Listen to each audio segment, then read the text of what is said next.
ఓం శ్రీ కృష్ణ జగద్గురు పరబ్రహ్మణే నమః. ఓం నమో శ్రీ వేదవ్యాసాయ నమః. ఓం శ్రీ సద్గురు పూర్ణానంద స్వామినే నమః. ఓం శుక్లాంబరధరం విష్ణుం శశివర్ణం చతుర్భుజం ప్రసన్నవదనం ధ్యాయేత్ సర్వవిఘ్నోపశాంతయే. ఓం వ్యాసాయ విష్ణురూపాయ వ్యాసరూపాయ విష్ణవే నమో వై బ్రహ్మనిధయే వాసిష్ఠాయ నమో నమః. ఓం నారాయణం నమస్కృత్య నరం చైవ నరోత్తమం దేవీం సరస్వతీం వ్యాసం తతో జయముదీరయే. శ్రీ భగవద్గీత.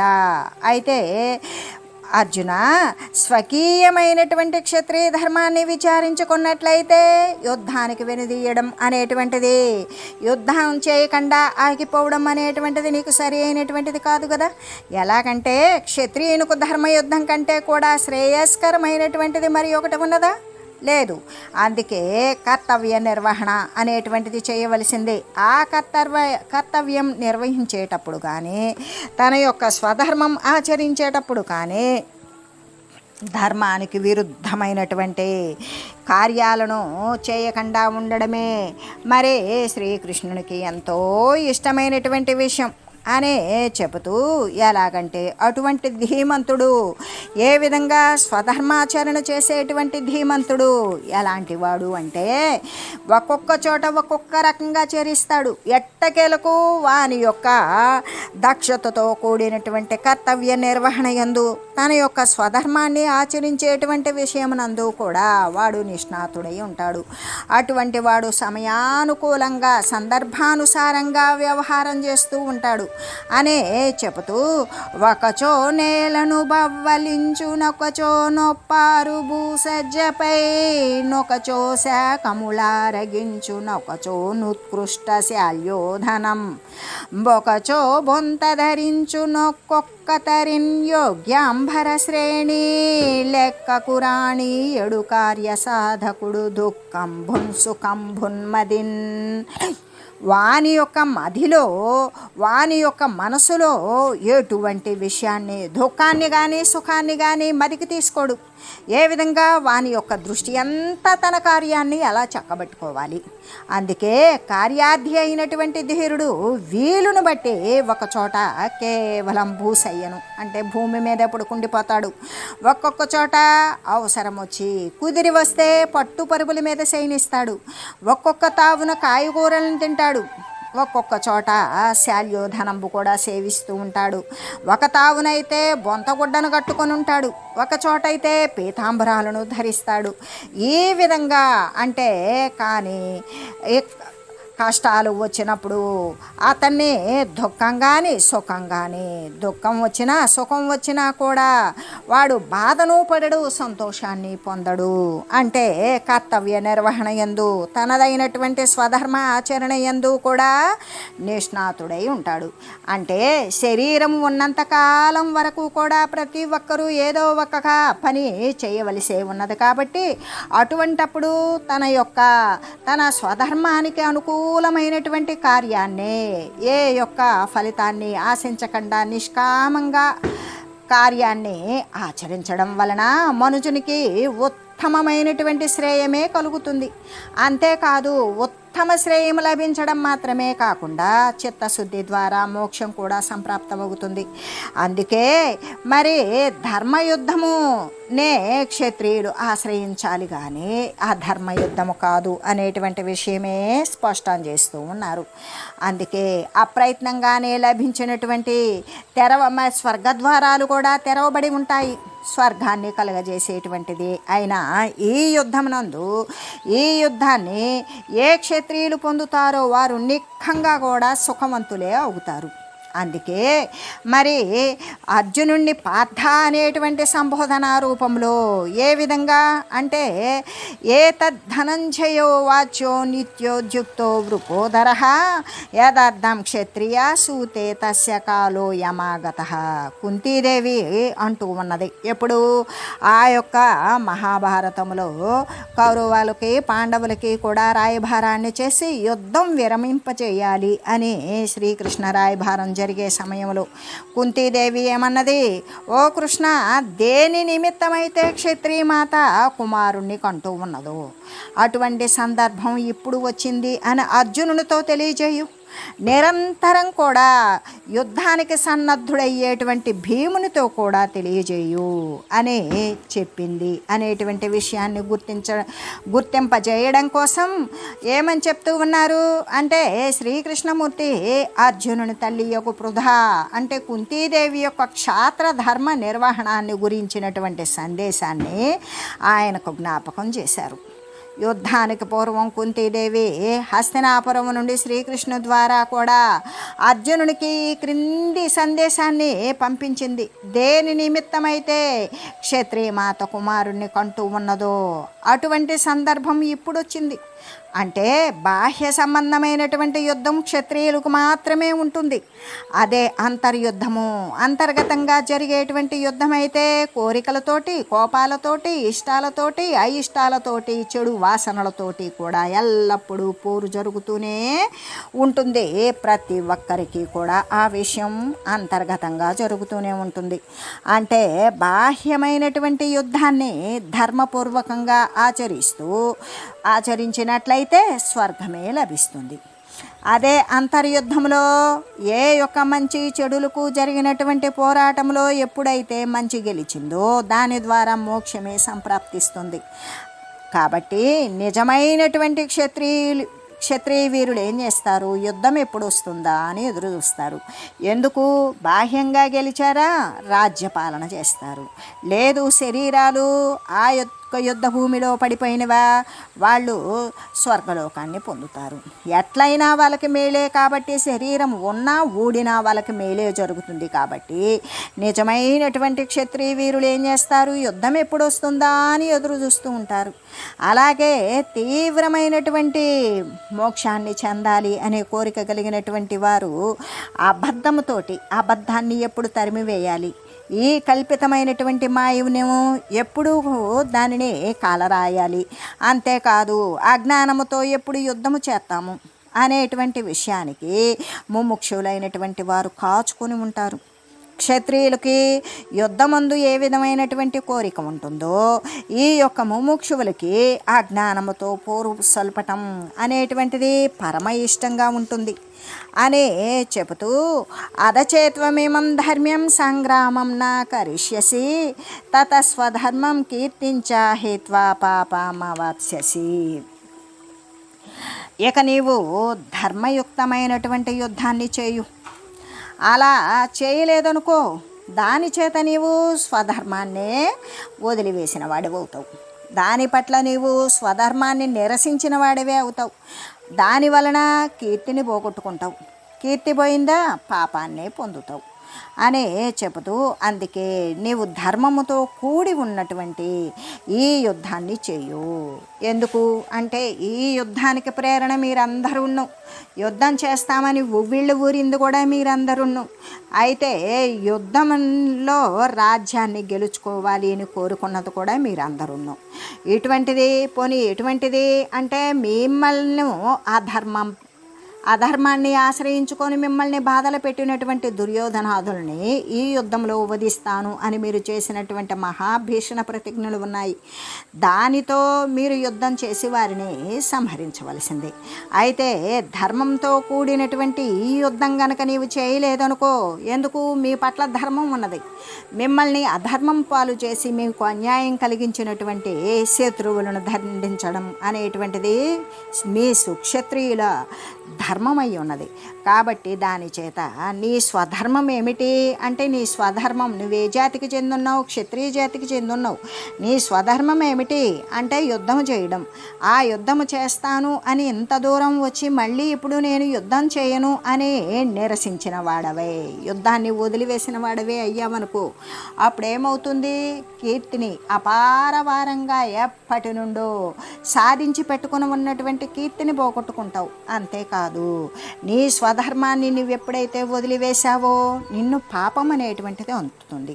అటువంటి పాపాన్ని కూడా పొందగలుగుతావు అని చెబుతూ, అకీర్తిం చాపి భూతాని కదయిష్యంతి తే వ్యయాం సంభావితస్య చ కీర్తిర్మరణాదతిరిచ్యతే. అంటే ఇంకా కూడా లోకులైనటువంటి వారు ఏం చేస్తారు? అర్జునుడు యుద్ధం చేయకుండా మధ్యలో ఆపివేశాడు. నీ శత్రువులు నిన్ను అపకీర్తి పాలు చేస్తారు.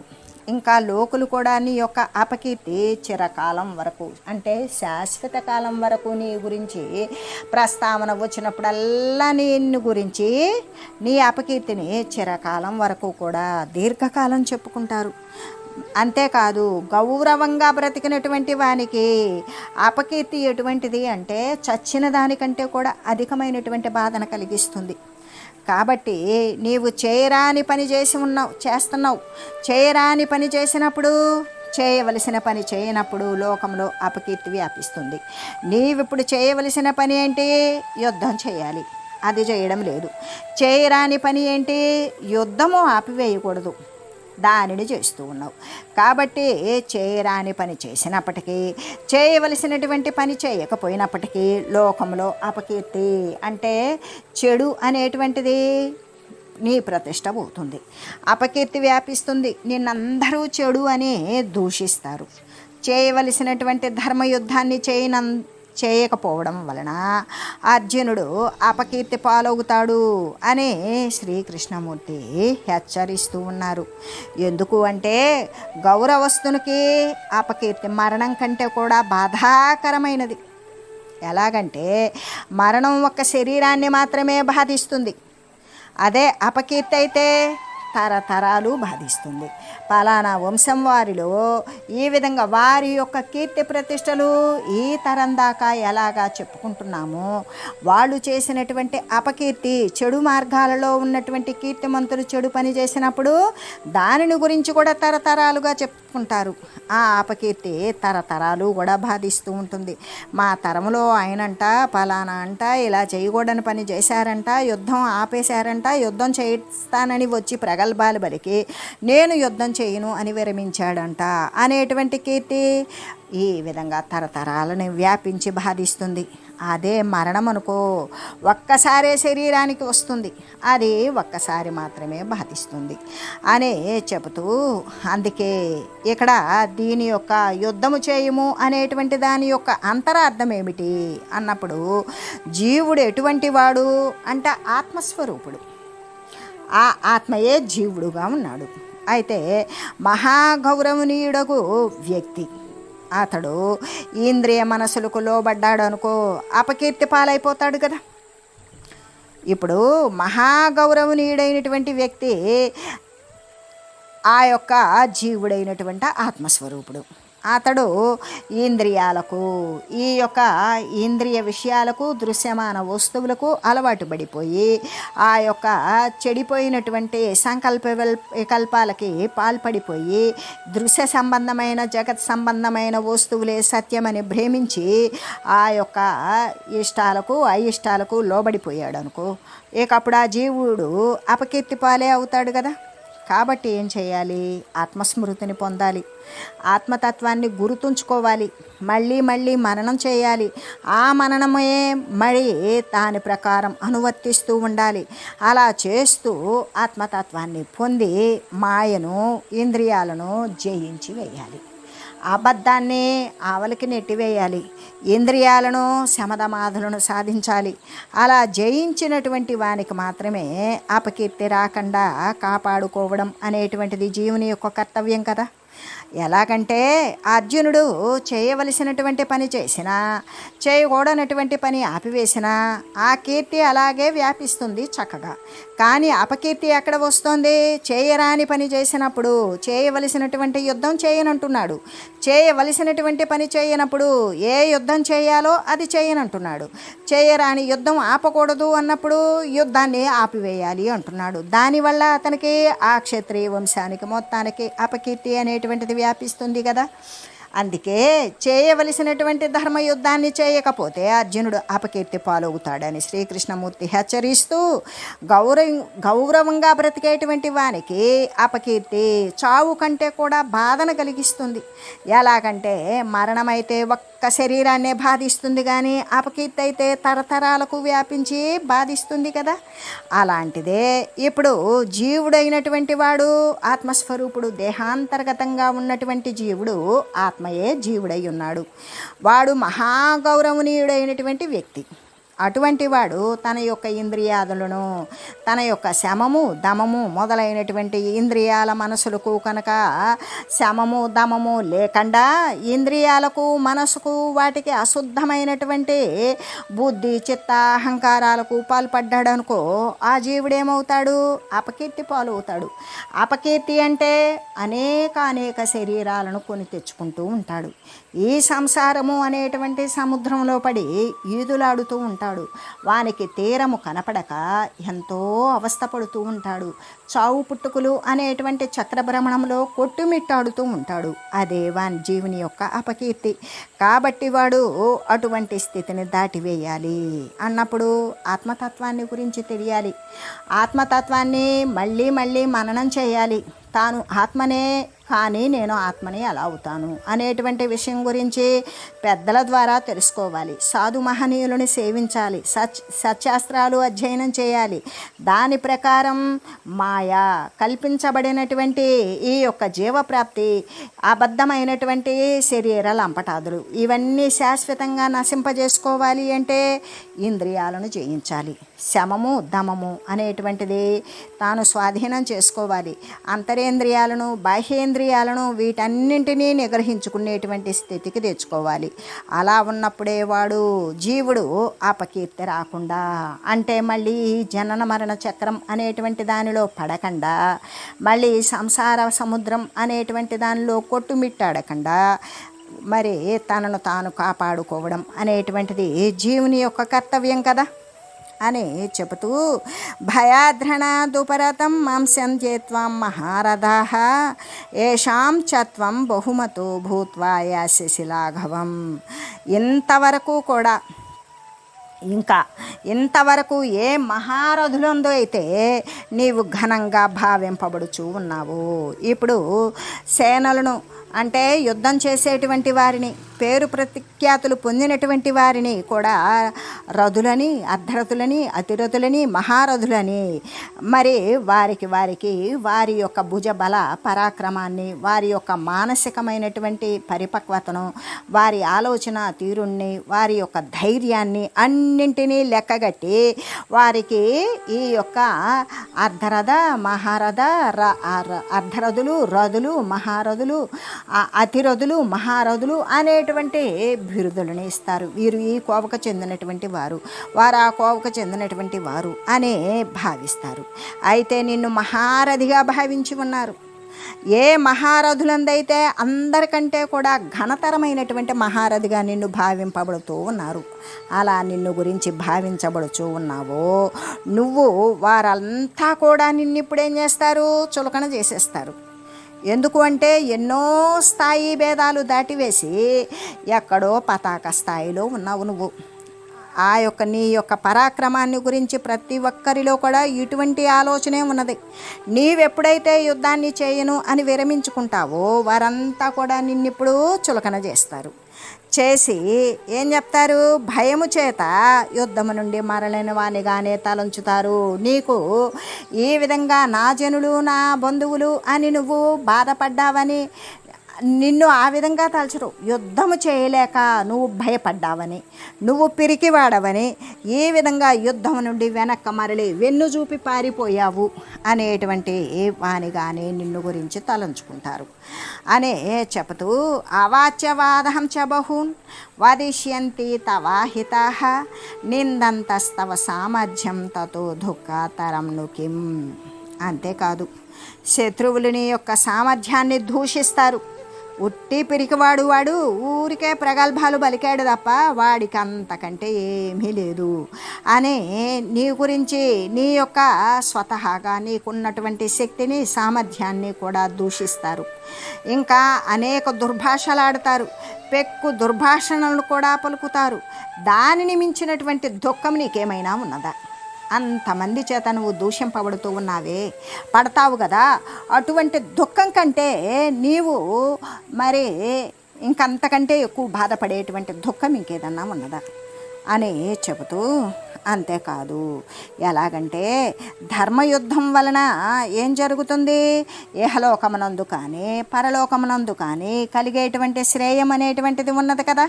ఏమని, హతోవా ప్రాప్స్యసే స్వర్గం జిత్వా వా భోక్ష్యసే మహీం తస్మాద్ ఉత్తిష్ట కౌంతేయ యుద్ధాయ కృత నిశ్చయ. అర్జున, ఒకవేళ నువ్వు ఈ ధర్మయుద్ధమునందు నీవు ఎప్పుడైతే యుద్ధం చేయాలని వచ్చావో ఇది ధర్మయుద్ధమే. ఎందుకు, ధర్మవంతులైనటువంటి పాండవులకు అధర్మపరులైనటువంటి కౌరవులకు జరిగేటువంటి యుద్ధం. ఆ ధర్మము యుద్ధమునందు శత్రువుల చేత చంపబడ్డావనుకో నీకు స్వర్గమే పొందుతావు. ఒకవేళ నీవు నీ శత్రువుల చేతిలో కనుక నీవు చంపబడితే నీవు స్వర్గాన్ని పొందుతావు. అలా కాకుండా నీ శత్రువుల పైన నీవే జయం అనేటువంటిది సాధించావనుకో అప్పుడు నీవు భూలోకంలో ఉన్నటువంటి రాజ్యాన్ని అనుభవిస్తావు. ఈ ప్రకారంగా నీకు 2 విధాలా కూడా మేలే కదా. కాబట్టి లేచి ఈ యొక్క యుద్ధ విరమణను మానివేసి యుద్ధానికి సంసిద్ధుడవవు, యుద్ధం చేయటానికి ప్రయత్నించు అని చెప్పడం. అంటే అసలు ఇక్కడ మనకి మోక్షము చెందాలి అనుకునేటువంటి వారికి ఈ యొక్క శ్లోకము ఎటువంటిది అంటే ప్రాణం వంటిది. ఏమని మరొక్కసారి మళ్ళీ తెలియజేసుకుందాం. హతోవా ప్రాప్స్యసే స్వర్గం జిత్వా వా భోక్ష్యసే మహిం తస్మాదుత్తిష్ట కౌంతేయ యుద్ధాయ కృత నిశ్చయ. నీవు గనక ధర్మయుద్ధమునందే శత్రువుల చేత చంపబడ్డావనుకో స్వర్గాన్ని పొందుతావు కదా. అలా కాకుండా నీవే జయించావనుకో భూలోక రాజ్యాన్ని అనుభవిస్తావు. అంటే ఏది చేసినా నీకు జయమే.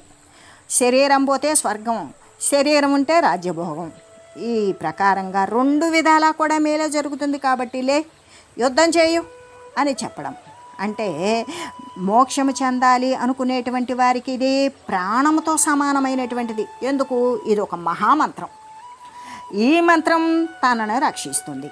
సాధన యందు ఎవడైతే సాధన చేసేటువంటి వారు ఉంటారు కదా, ఇది నా వల్ల అవుతుందా, ఇది నేను చేయగలుగుతానా, నేను నిగ్రహించలేకపోతానేమో, ఇదేదో గొప్పవారికి మాత్రమే జరుగుతుందేమో, కారణజన్ములు పుణ్యపురుషులకు మాత్రమే సిద్ధిస్తుందేమో, నాకు చేతగాదేమో అనేటువంటి దాని భయము చేత ఉన్నటువంటి వాడు దేనిని పొందలేడు. అందుకని సాధన యందు ఎప్పుడూ కూడా నిరాశ అనేటువంటిది ఉండకూడదు, అధైర్యము అనేటువంటిది కూడా ఉండకూడదు. నిరుత్సాహము కలిగినప్పుడు ఎప్పుడూ కూడా ఆ సాధన చేసేటువంటి సాధకుడికి ఆ నిరాశ కలిగిన ధైర్యం లేకపోయినా ఉత్సాహం నశించినా కూడా మరి ఆ సమయాలలో ఈ శ్లోకాన్ని పఠించుకోవచ్చు. ఈ శ్లోకాన్ని పఠించుకుంటే వానికి మహాధైర్యం చేకూరుతుంది. ఎందుకు, శరీరం పోతే ఒక రకమైనటువంటి మేలు, శరీరం ఉంటే ఈ రకమైనటువంటి మేలు. ఏది, శరీరం ఉంటే భూలోక రాజ్యాన్ని పాలిస్తాడు, అదే శరీరం పోతే వేరే స్వర్గాన్ని పొందుతాడు. ఎట్లయినా మేలే.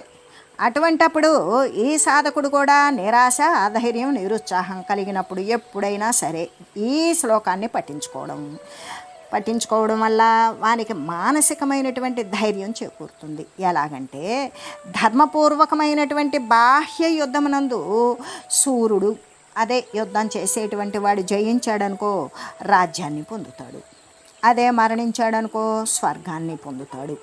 ఎట్లా బాహ్య యుద్ధంలో సూర్యుడు జయిస్తే రాజ్యాన్ని, మరణిస్తే స్వర్గాన్ని ఎలా పొందుతాడో అట్లాగే మాయతో చేసేటువంటి సంగ్రామంలో సాధకుడు చేసేటువంటిది అజ్ఞానంతో యుద్ధం చేస్తూ ఉంటాడు.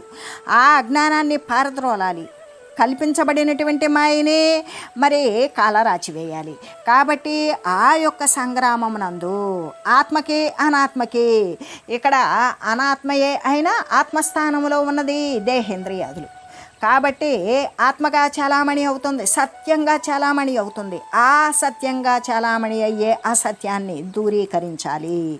అంటే ఆ సాధకుడు ఆత్మేది అనాత్మేది అనేటువంటి విషయం తెలిసి ఆత్మవంతుడైనటువంటి వాడు తనను ఆవరించినటువంటి అనాత్మ జ్ఞానాన్ని మరి దాన్ని పారగొట్టాలి అంటే ఆ సాధకుడు ఏం చేయాలి అంటే ఆ ఆత్మ అనాత్మ అనేటువంటి దాని యొక్క పోరులో సాధకుడు విజయాన్ని పొందాడనుకో మోక్షాన్ని పొందుతాడు, మరణం పొందాడనుకో ఉత్తమ లోక ప్రాప్తిని పొందుతాడు. అంటే వాడికి వృధా పోదు. ఎందుకు అంటే వాడు సాధనలో ఉన్నాడు. ఎటువంటి సాధన? నిజ సాధన, మోక్షేచ్ఛ గురించినటువంటి సాధన. వాడు చేసినటువంటి సాధన ఎప్పటికీ వృధా పోదు. ఆ వృధా పోకుండా ఏ విధంగా ఉత్తమ లోకాలను పొందింపజేస్తుంది. ఒకవేళ వానికి పూర్తి స్థాయిలో అజ్ఞానం నశించిందా, మోక్షాన్ని పొందుతాడు. ఈ విధంగా అంటే సాధకునికి కూడా రెండు విధాల మేలే కదా. బాహ్య యుద్ధంలో అయితే వాడు బ్రతికి ఉంటే భూలోక రాజ్యాన్ని, చచ్చిపోతే వీర స్వర్గాన్ని పొందినట్లుగానే ఇక్కడ సాధకునికి కూడా ఈ యొక్క అవిద్యతో అజ్ఞానముతో చేసేటువంటి యుద్ధమునందు ఆత్మ అనాత్మ యుద్ధములో, సత్యము అసత్యము యుద్ధములో సాధకుడు విజయాన్ని పొందాడనుకో, వాడేం చేస్తాడు? మోక్షాన్ని పొందుతాడు. లేదు, శరీర పతనమైంది, మరణం వచ్చింది, దానివల్ల ఉత్తమ లోకాన్ని ప్రాప్తింపజేసుకుంటాడు. కాబట్టి రెండు విధాలా కూడా సాధకునికి కూడా మేలే జరుగుతుంది. ఆధ్యాత్మిక సాధన పూర్తి కాకమునిపే ఒకవేళ మధ్యలో ముముక్షువునికి మరణం అనేటువంటిది సంభవించిందనుకో, వానికి మోక్షము చెందేటంత వరకు కూడా శరీరం ఉండలేదు. శరీరం అనేటువంటిది ఆ సాధనలోనే కొంతకాలానికి ఆయన యొక్క ఆధ్యాత్మిక సాధన అనేది ముగించక ముందే మధ్యలో ఆయనకి మరణం అనేటువంటిది సంభవించింది. కానీ ఆయన కోరిక ఏంటి? మోక్షాన్ని చెందాలి అనేటువంటి కోరికే కదా. అటువంటప్పుడు ఆ మరణం సంభవించినప్పుడు ఆ తర్వాత అతనికి దుర్గతి, చెడ్డగతి అనేటువంటిది, కష్టము ఏమాత్రము కలుగదు అనేటువంటిది తెలియజేస్తూ ఓం మంగళం పావన గీతామాత, జయ మంగళం భక్తజనావని బంధ విమోచని, భవభయహారిణి భవ్యదాయిని మంగళం. ఓం మంగళం శ్రీ కురుక్షేత్ర రణక్షోణి విహారిణే, పార్థసారథి రూపాయ గీతాచార్యాయ మంగళం. ఓం మంగళం మహత్.